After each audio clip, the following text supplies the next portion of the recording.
Hello students, अगला 7वां पद हमारा है। ऊधव मोहि ब्रज बिसरत नाही, वृंदावन गोकुल वन उपवन सघन कुंज की छाही। प्रात समय माता जसुमति अरु नंद देख सुख पावत, माखन रोटी दही सजायो अतिहित साथ खवावत। गोपी ग्वाल बाल संग खेलत सब दिन हसत सिरात, सूरदास धन धन ब्रजवासी जिनसो हित जदुतात। यहाँ पे स्टूडेंट्स शब्दार्थ होगा। जदुतात का अर्थ होता है श्री कृष्ण, और बिसरत का अर्थ होता है भूलना, सघन का अर्थ होता है गहन, और सिरात का अर्थ होता है बीत जाना।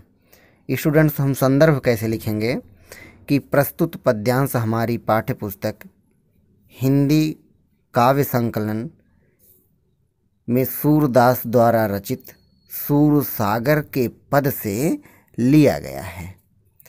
स्टूडेंट्स, यहाँ पे प्रसंग भी हम लिखेंगे कि प्रस्तुत पद में उद्धव ने मथुरा पहुंचकर श्री कृष्ण को वहाँ की सारी स्थिति बता दी, और जिसे सुनकर श्री कृष्ण बहुत भाव विभोर हो गए, और इस पर वे उद्धव से अपनी मनोदशा व्यक्त करते हैं। श्री कृष्ण उद्धव से अपनी मनोदशा व्यक्त करते हैं और व्याख्या करेंगे।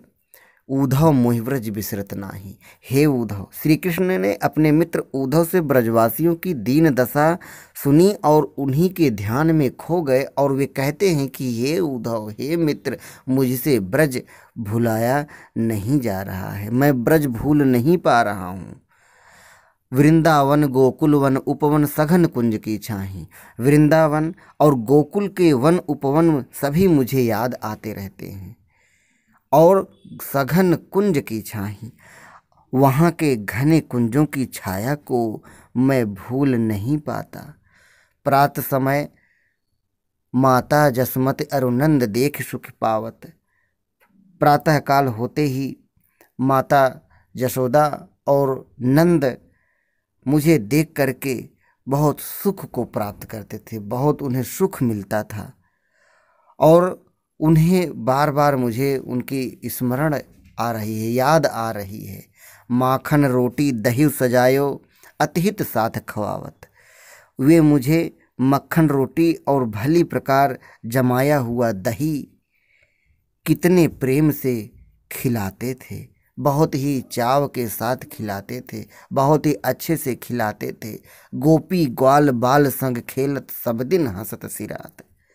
और ब्रज की गोपियों और ग्वाल बालों के साथ खेलते हुए सब दिन हंसत सिरात, मेरे सभी दिन हंसते हुए बीता करते थे, बड़े हंसी खुशी से बीत जाया करते थे। ये सभी बातें मुझे बहुत याद आती हैं। सूरदास धन धन ब्रजवासी जिनसो हित जदुतात। सूरदास जी ब्रजवासियों को धन्य मानते हैं और उनके भाग्य की सराहना करते हैं, क्योंकि श्री कृष्ण को उनके हित की चिंता है, और श्री कृष्ण इन ब्रजवासियों का प्रतिक्षण ध्यान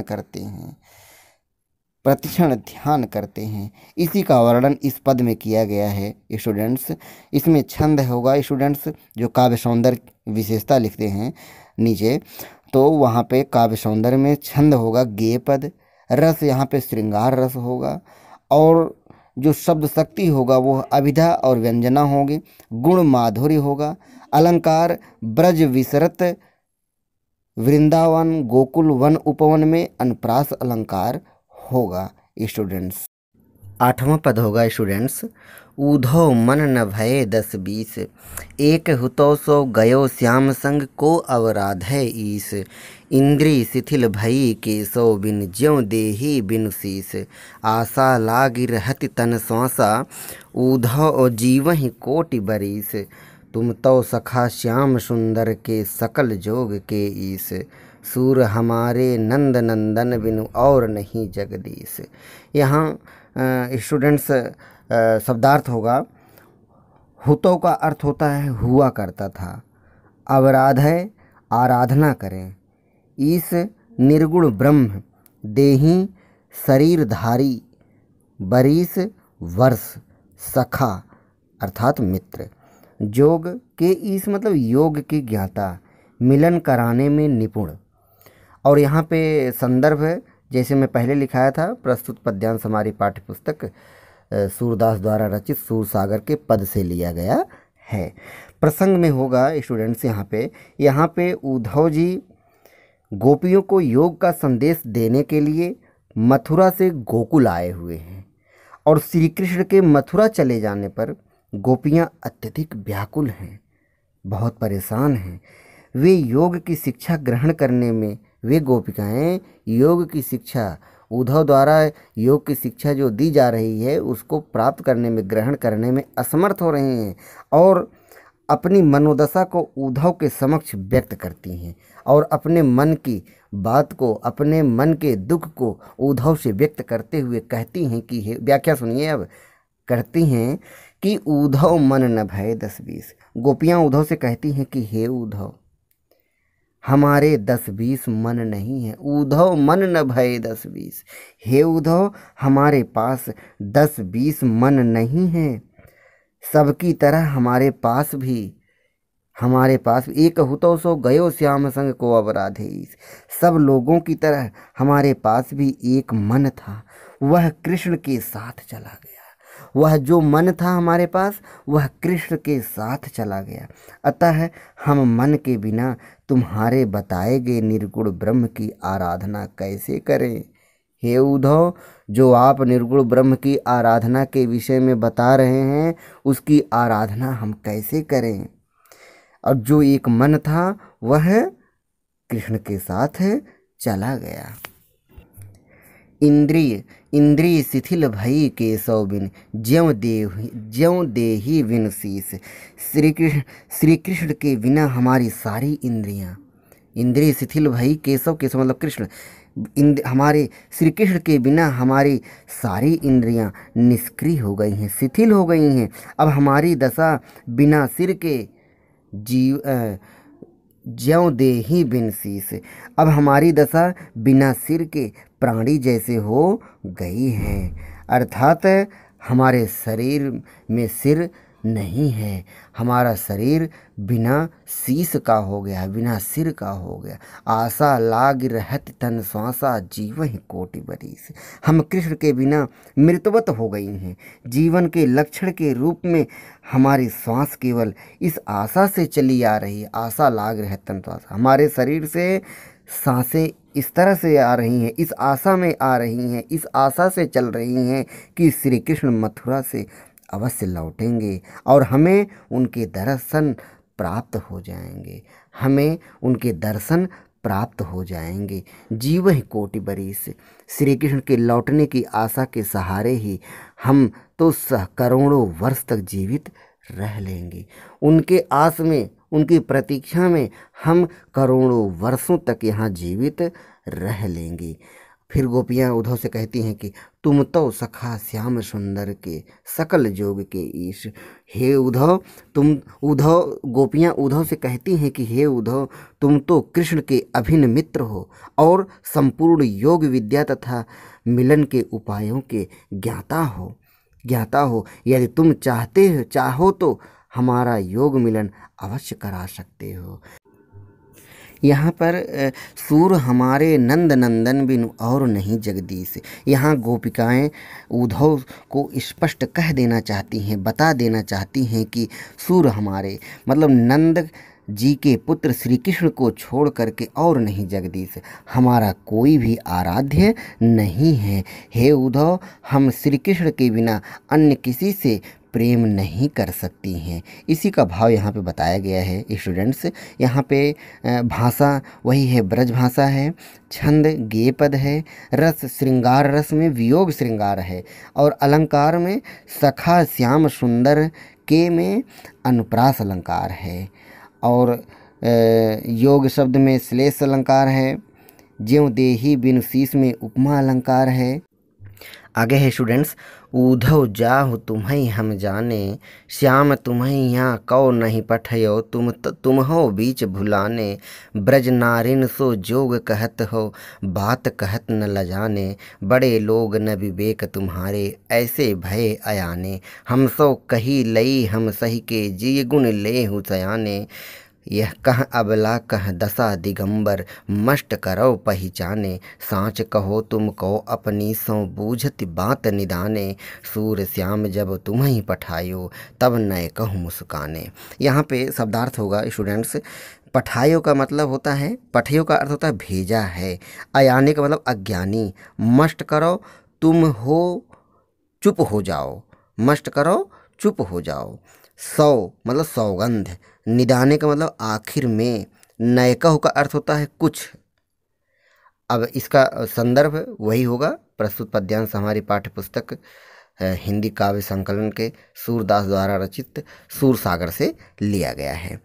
यहाँ पे इस पद में गोपियाँ ऊधव के साथ परिहास करती हैं, उनका उपहास करती हैं और कहती हैं कि श्री कृष्ण ने तुम्हें यहाँ नहीं भेजा है, बल्कि तुम अपनी अपना मार्ग भूल करके यहाँ आ गए हो, और इसी का ही श्री कृष्ण ने तुम्हें यहाँ भेज करके तुम्हारा मजाक बनाया है। यहाँ पे श्री कृष्ण ने तुम्हें इसलिए भेजा है कि तुम्हारा जिससे कि उपहास हो, मजाक हो, इसलिए यहाँ पर भेजा है। ये यहाँ पे आपका प्रसंग में लिखा जाएगा। व्याख्या में होगा स्टूडेंट्स कि ऊधव जाहु तुम्हें हम जाने, गोपियाँ उद्धव से कहती हैं कि तुम यहाँ से वापस चले जाओ, हे उद्धव तुम यहाँ से वापस चले जाओ, हम तुम्हें जान गई हैं, हम तुम्हें अच्छी प्रकार से जान गई हैं। श्याम तुम्हें यहाँ कौ नहीं पठयो, श्याम ने तुम्हें यहाँ नहीं भेजा है, तुम हो बीच भुलाने, तुम बीच से रास्ता भूल कर यहाँ आ गए हो।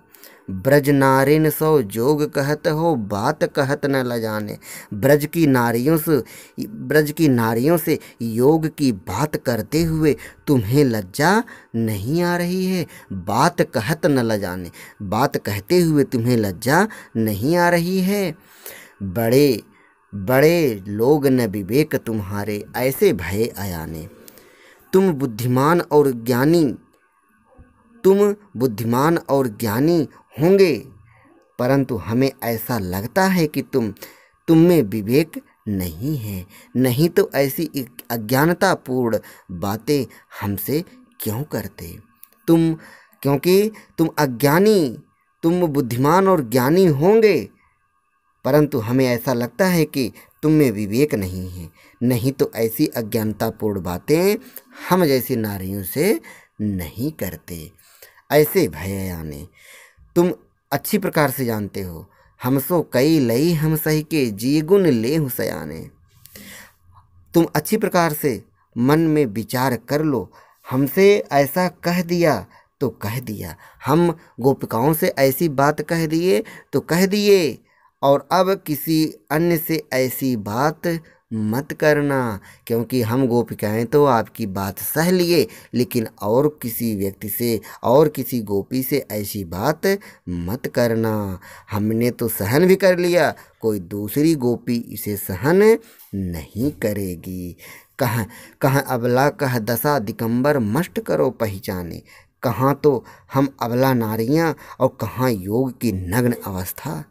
अब तुम चुप हो जाओ और सोच समझ करके बात कहो। साँच कहो तुमको अपनी सौ बूझत बात निदाने। और गोपियाँ उद्धव से कहती हैं कि हे उद्धव, मैं सच सच और तुम सच सच बताना, मैं तुमसे सच सच पूछना चाहती हूँ कि और तुम्हें अपनी कसम है, जो तुम अगर सच नहीं बोलते हो, तुम सच सच बताना। सूर श्याम जब तुम्हें पठायो, तब नए कहूँ मुस्काने।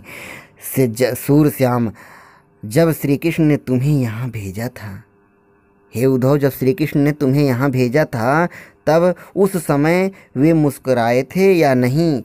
अगर वे मुस्कुराए होंगे तब तो समझ लीजिए कि तुम्हारा उपहास करने के लिए यहाँ भेजा है। अगर वे तनिक भी मुस्कुराए हुए होंगे तो समझ लीजिए कि तुम्हें यहाँ पे इसलिए भेजे कि जिससे कि गोपियाँ तुम्हारा उपहास करें। यहाँ पे काव्य सौंदर्य होगा, भाषा ब्रज और शैली मुक्तक, छंद गेय पद, रस श्रृंगार होगा स्टूडेंट्स, और अलंकार दशा दिगंबर में अनुप्रास अलंकार है। अगला पद है स्टूडेंट्स, निर्गुण कौन देश कौ वासी, मधुकर कहि समुझाई सौं दे, बूझति साँच न हासी, को है जनक कौन है जननी, कौन नारी कौ दासी, कैसो वरन वेश है कैसो, किहिरस मैं अभिलाषी, पावो गए पुण्य कियो आपनो, जोरय करे गुगासी, सुनत मौन हुए रहे बावरो, सूर सबय मति नासी। यहाँ पे शब्दार्थ होगा, मधुकर का अर्थ होगा स्टूडेंट्स भ्रमर, किंतु यहाँ उद्धव के लिए प्रयोग हुआ है। सौं का अर्थ होता है शपथ, हांसी का अर्थ होता है हंसी, जनक का अर्थ होता है पिता, वरण का अर्थ होता है रंग वर्ण, गांसी का अर्थ होता है छल कपट, नासी का अर्थ होता है नष्ट हो गई। संदर्भ इसके पहले जैसे पद में बताया था वैसे ही होगा। प्रसंग यहाँ होगा स्टूडेंट्स, इस पद में सूरदास ने गोपियों के माध्यम से निर्गुण ब्रह्म की उपासना का खंडन किया है और सगुण कृष्ण की भक्ति का मंडन किया है, अर्थात साक्षात कृष्ण की जो है भक्ति का जो है यहाँ पे मंडन किया गया है, उनकी भक्ति पर जोर दिया गया है। व्याख्या होगा स्टूडेंट्स, गोपियाँ भ्रमर के नाम से संबोधित करके उद्धव से पूछती हैं कि निर्गुण कौन देश कौ वासी, हे भ्रमर, हे उद्धव, तुम यह बताओ तुम्हारा वह निर्गुण ब्रह्म किस देश का रहने वाला है, जो वह तुम्हारा निर्गुण ब्रह्म है वह किस देश का रहने वाला है। मधुकर कहि समुझाई सौं दे, बूझत साँच न हासी। और हम तुमको शपथ दिलाकर सच सच पूछ रहे हैं, हम तुमको शपथ दिलाकर के सच सच पूछते हैं कि कोई हंसी मजाक नहीं कर रही हूँ, और मुझ तुमसे कोई हंसी मजाक नहीं कर रही हूँ, और तुम यह बताओ कि उस निर्गुण को है जनक कौन है जननी, कौन नारी को दासी। और तुम सच सच बताओ कि उस निर्गुण ब्रह्म का पिता कौन है, उसकी माता का क्या नाम है, और उसकी पत्नी और दासियां कौन कौन हैं। कौन नारी को दासी, उसकी पत्नी कौन और उसकी दासी कौन कौन है।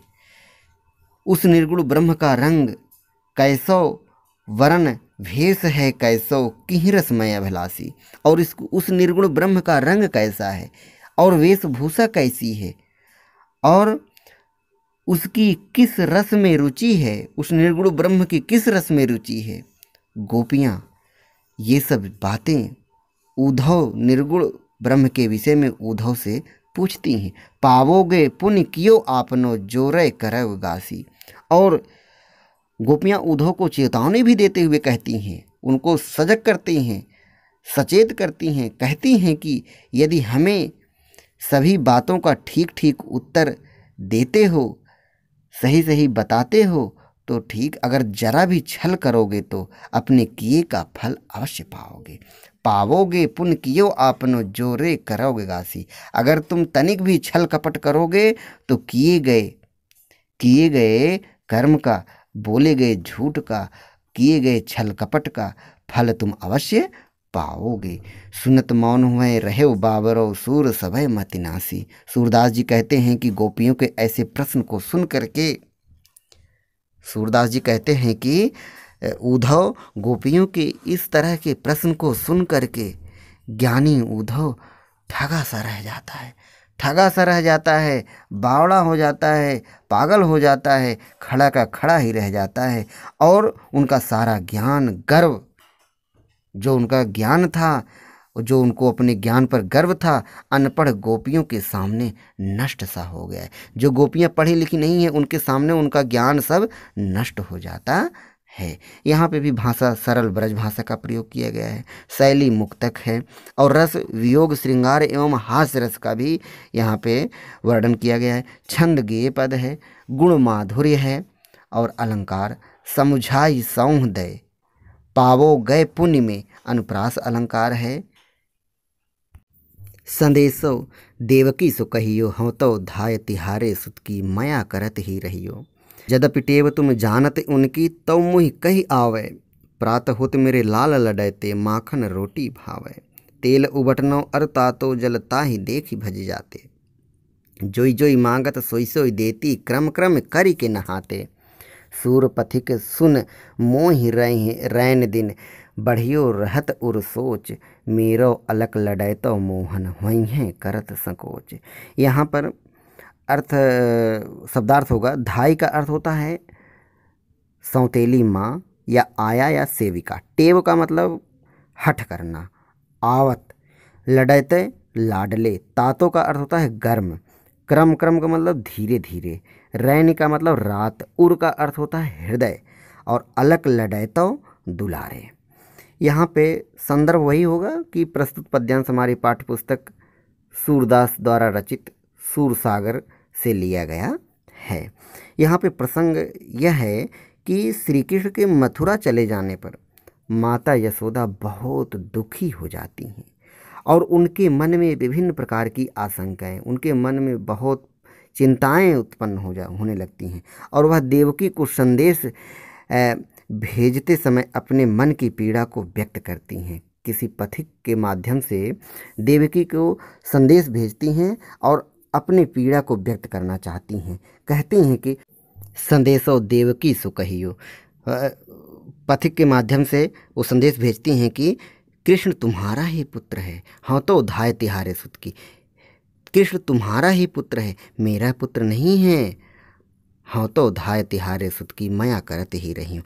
मैं तो केवल उसका पालन पोषण करने वाली एक सेविका हूँ, पर वह मुझे मया करते ही रही हो। लेकिन वह मुझे माँ कहता है, मैया कहता रहता है, इसीलिए उसके प्रति हमारा प्रेम वात्सल्य भाव बना हुआ है। जदपि टेव तुम जानत उनकी तव मुहि कही आवे। यद्यपि तुम उसकी आदत जानती ही होगी, फिर भी मेरा मन कुछ कहने के लिए उत्कंठित हो रहा है, मेरा मन कुछ कहने के लिए लालायित हो रहा है। सवेरा प्रातः होत मेरे लाल लडैते माखन रोटी भावे। सवेरा होते ही लाडले श्री कृष्ण को माखन रोटी अच्छी लगती है, वह अच्छी लगती है, मक्खन रोटी बहुत अच्छी लगती है। तेल उबटनो अर तातो जल ताहि देख भज जाते। तातो का मतलब गर्म जल। वह तेल उबटन और गर्म पानी को देखकर ही भाग जाता है। तेल उबटनो, तेल उबटन और गर्म पानी को देखकर ही भाग जाता है। ताहि देख भज जाते, देख करके भाग जाता है।